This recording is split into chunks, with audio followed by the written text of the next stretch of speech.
Salam, selamat pagi, bertemu kembali di dalam Renungan Pagi Embun Surgawi. Bapak Ibu Saudara yang saya kasih Tuhan Yesus Kristus, pagi hari ini kita akan belajar bagaimana orang Kristen, umat percaya itu beroleh kekuatan dan kuasa dari Tuhan. Namun sebelumnya kita akan berdoa terlebih dahulu.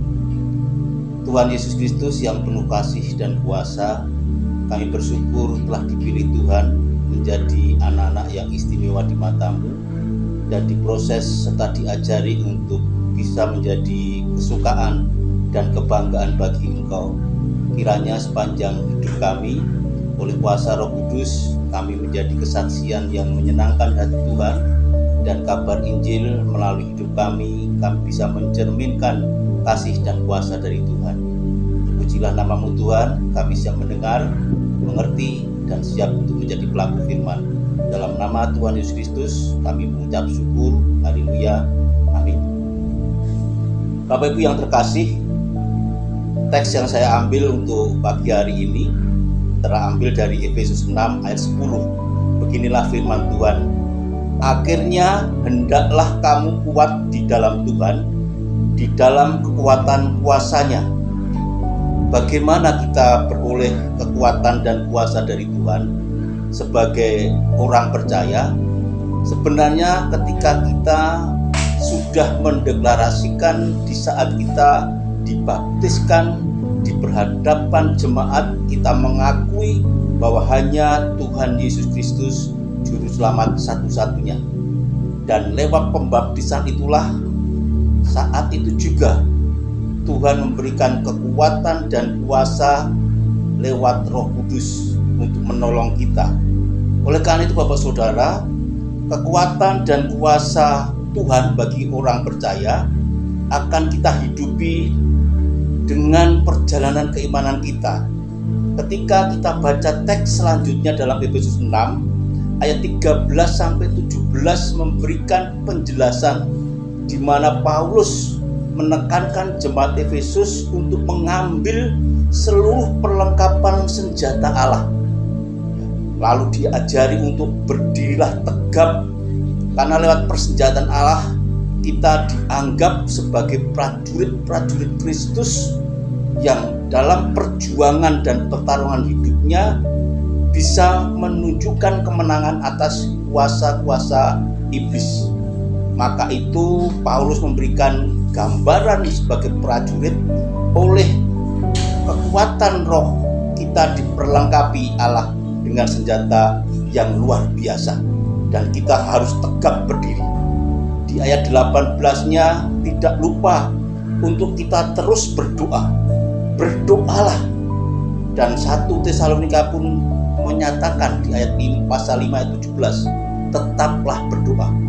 Itulah kekuatan dan kuasa dari Tuhan bagi kita orang percaya ketika kita punya relasi yang intens dengan berdoa. Itulah berdoa kita punya kekuatan yang selalu baru.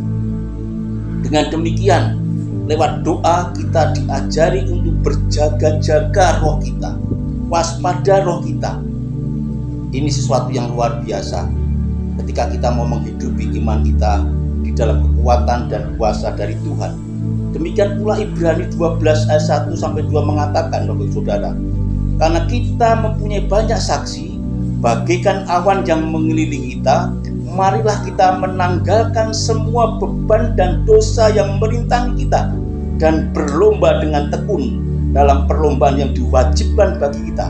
Marilah kita melakukannya dengan mata yang tertuju kepada Yesus yang memimpin kita dalam iman dan yang membawa iman kita kepada kesempurnaan, yang dengan mengabaikan kehinaan tekun memikul salib ganti sukacita yang disediakan bagi Dia yang sekarang duduk di sebelah kanan tahta Allah.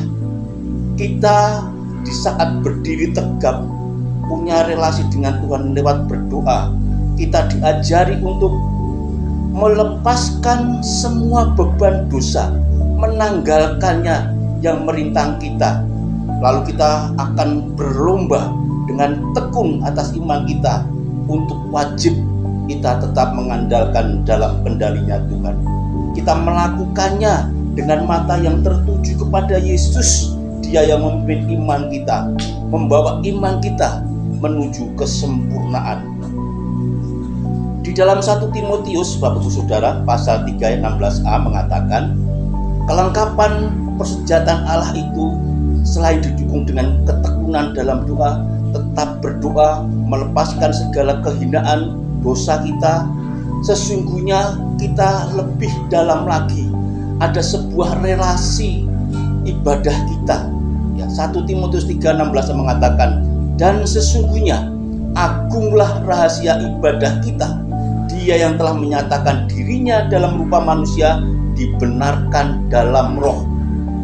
Bapak Ibu Saudara saya kasih, kekuatan dan kuasa dari Tuhan diberikan bagi orang percaya dengan diperlengkapkanlah rohani kita, persenjataan kita yang sempurna dari ujung kaki sampai kepala, sehingga kita harus meresponinya dengan tekun berdoa, meninggalkan kehidupan lama, beban perkara dosa kita lepaskan, dan kita mengambil bagian untuk setia juga dalam ibadah. Dalam Petrus 4:14, ya, 1 Petrus 4:14, demikian semakin menjelaskan bagaimana kita memiliki kekuatan dan kuasa. Dikatakan demikian, Bapak Saudara, berbahagialah kamu jika kamu dinista karena nama Kristus, sebab roh kemuliaan yaitu roh Allah ada padamu. Ketika kita dipilih Tuhan, tahu konsekuensi sebagai orang percaya yang sudah mendapatkan kekuatan dan kuasa dari Tuhan, dan kita sudah diperlengkapi dengan persenjataan yang luar biasa, dan kita terus intens dengan berdoa, setia dengan beribadah. Kita tahu konsekuensi seorang percaya, bahwa kita menanggung kuk dari Yesus Kristus yang penuh kasih dan penuh belas kasihan itu, untuk diperhadapkan bahwa dunia memusuhi kita, tetapi kita diperkatakan di dalam Petrus tadi, berbahagialah. Betapa luar biasanya kalau kita mau hidup di dalam Tuhan. Sekarang tinggal kita mau mengerjakannya. Bagaimana ketika jemaat Efesus dalam pasal 6 ayat 19-20 ya, disuruh untuk mensupport apa yang dilakukan Paulus. Demikian pula kita mengambil bagian di dalam gereja, di dalam persekutuan kita mensupport orang-orang yang dipakai Tuhan. Inilah ayat yang 19 dan 20-nya berkata demikian. Juga untuk aku Paulus, supaya kepadaku, jika aku membuka mulutku dikarenakan perkataan yang benar, agar dengan keberanian aku memberitakan rahasia Injil yang kulayani sebagai utusan yang dipenjarakan. Berdoalah supaya dengan keberanian aku menyatakannya sebagaimana seharusnya aku berbicara.